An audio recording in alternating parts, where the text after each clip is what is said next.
Hi guys, I thought I'd break up the string of wrap-up videos with a good old book haul, wherein I will show you all the books that I bought since my last book haul video, which was in late summer, I think. These are only going to be books that I haven't read yet, so it's not going to be that many because I've been rather good lately at reading books soon after I bought them. So let's start with two books that I thought I'd never buy, to be honest. Let's see if I'll end up reading them. One is The Binding by Bridget Collins. This is a paranormal historical novel, or historical fantasy maybe. The central conceit is that there exists a magic that can make people forget certain things, certain secrets or painful memories that can magically be bound into a book and will then be forgotten. So it's a bit of a eternal sunshine of the spotless mind thing, and the second half of this book is in fact a love story, a queer love story. So that sounds good. The reason that I've never felt particularly drawn to it is that it also sounds very much like women's historical fiction, I'm sorry to say, and that's not something that I normally gravitate towards. But then I found this for a very low price in an online used bookshop and just bought it, and now I'm actually looking forward to picking it up. And the second book is The Goblin Emperor by Katherine Addison. This is a pure second world fantasy in which the young illegitimate half-goblin son of the emperor unexpectedly becomes emperor himself because everybody else is dead. And now this young boy is in a way both eminently suited and unsuited to being emperor. Suited because he comes to ruling with a very pure heart. He never expected to rule, so he has never had any ambition, never any greed, never any corruption in his heart, so he is rather pure-hearted. On the other side, of course, he is inexperienced and doesn't know what he's doing and is at the mercy of the courtiers and depends on his friends and advisors and has to trust that they have both his own and the people's interests at heart. The reason I was never particularly drawn to this one is that it gets described as hope punk, and that is a term and a category that usually sets me running. But this was written long before that term was coined. I think or this edition at least, I think, is from 2014, so it was written in 2014 at the latest, or published. So I hope it doesn't bear too much resemblance to the hope punk of 2021 and 2022, and that's why I gave it a chance in the end. And I have two more high fantasy novels, or novellas rather, and they are the two unicorn books by Tanith, Black Unicorn and Gold Unicorn.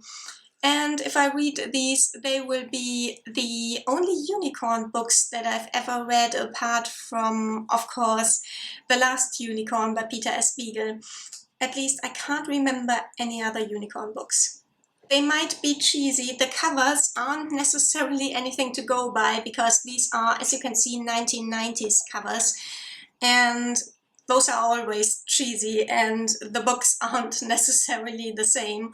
I've read one other novella by Tanith, The Winter Players. I read that late in 2020 and it was absolutely lovely. And that one was also a high fantasy novella, but it had its very own touch to it, and I hope that the unicorn books will be the same. And then I have an urban fantasy, The Magicians by Lev Grossman, book one in the trilogy, I think, trilogy, which has been made into a TV series that you are probably familiar with. I think the books are a little bit different plot-wise.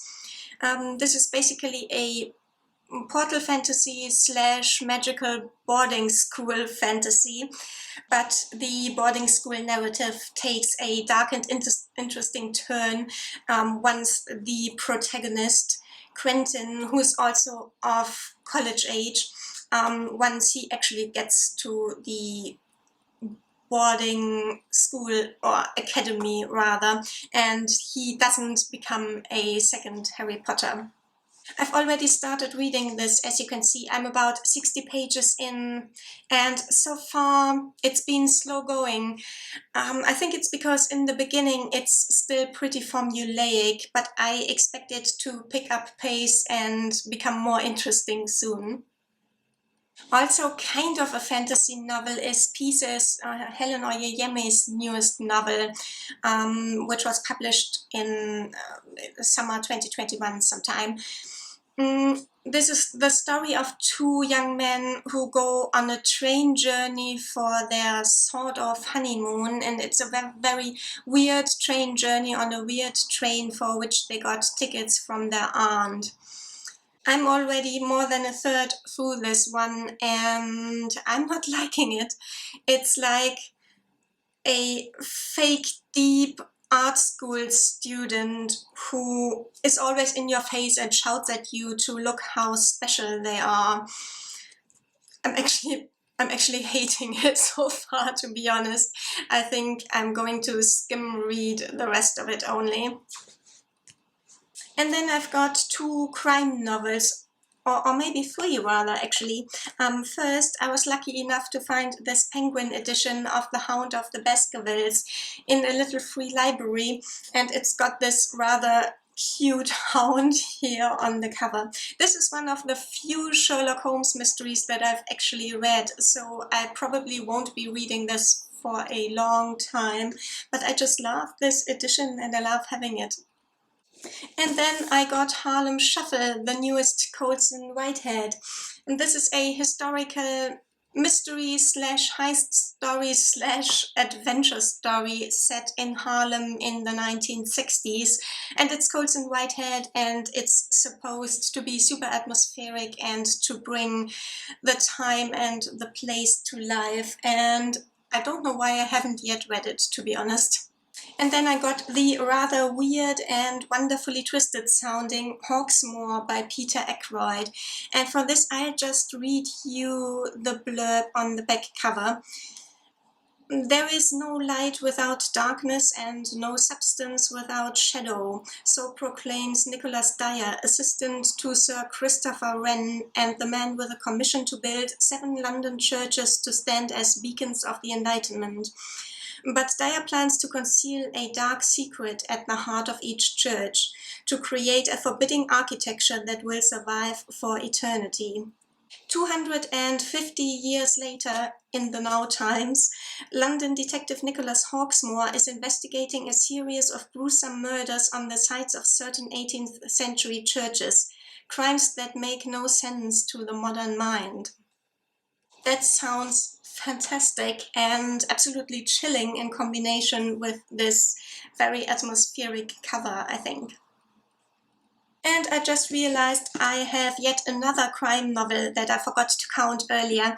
It's John Banville's Snow, and I was so lucky. This was only published in 2020, and I found this in a used bookshop for just €2.50.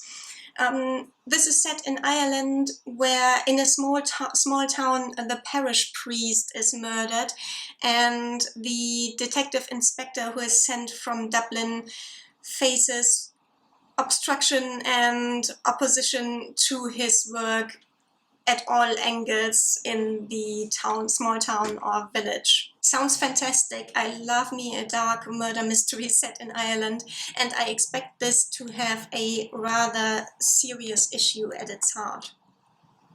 And then I got the latest Emily St. John Mandel, at least I think it is. Her newest book isn't out yet, is that right? In any case, this is The Glass Hotel, which is the story of the fallout after an international Ponzi scheme goes awry and crashes and burns. And I got Daisy Johnson's second novel, Sisters, which is, I think, her take on the Gothic novel. It's a rather slim novel about two sisters who spend a summer in a Gothic big house, and weird things start happening on the outside, but also on the inside, I think, to the sisters' relationship. And then I finally went and bought Saša Stanišić's Herkunft, which I think has been translated under the English title Where We Come From. And this is his latest novel. I read an earlier novel of his, Before the Feast, in September of 2021, and I loved it, and so I went and finally bought this. He won the German Book Prize, our National Book Award, for this one. And this is a piece of autofiction. It's the story of his life, and it's his family's story. He wasn't actually born in Germany. He was born in what was then Yugoslavia. And his family fled to relatives, I think, in Germany in 1992 at the beginning of the Serbian occupation of his hometown. And this is the story of his hometown, and I think of the beginning of the occupation, and then of their journey to Germany and life as an immigrant there. The best thing about his other novel, Before the Feast, was the way it was written, and this is what I'm looking forward to in this one too, not necessarily just what is told, but also how he tells it and all the witty things that he comes up with to do with language in order to bring across his own personal truth. And I saved the big one for last. So I recently read The Game of Kings by Dorothy Dunnett, which is the first book in the Lymond Chronicles about the adventures of the rakish Scottish nobleman Sir Francis Crawford of Lymond. This first book is set in 1547-48. So at a time when both Scotland and England are ruled by a child king and queen, Mary Queen of Scots in Scotland, and Henry VIII's young son in England. And England is trying to annex Scotland, and English troops are always invading the Scottish lowlands, and the Scots are always fighting back with raids to English towns across the border. And in this situation, Lymond returns to Scotland after 5 years abroad. He is disgraced in Scotland as a traitor, and the English didn't know what to do with him, so they sold him to France, where he ended up being put to jail and spent years doing hard labor and escaped at the end back to Scotland.